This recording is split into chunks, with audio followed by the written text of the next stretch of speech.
Hey, it's Brad with Vintage Camper Rescue, and I was asked by a couple of followers, what do I find my lumber for these builds?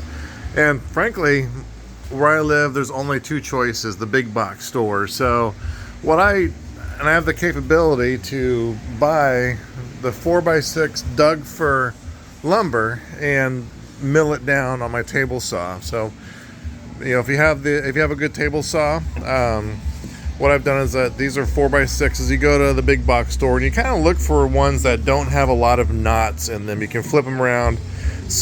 They're usually green wood. So I buy about a dozen at a time and just let them sit. And by the time I get to a camper, maybe they've been sitting out for 2 or 3 months, in some cases a year, if I'm on my third or fourth build for the year. But I look for grains that are not close to the center cut, because if you have like the center of the tree here, it could warp pretty bad as you cut it. So I look for good tight grains, clean ends.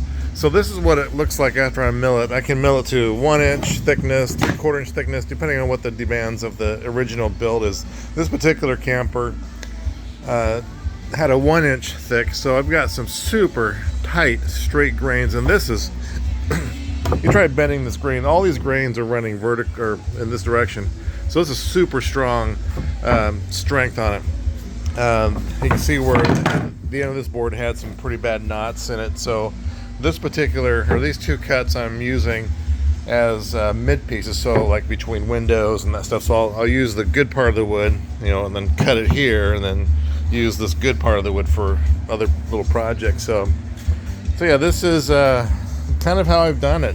See, look how tight that is. That's some really nice, straight, clean grain.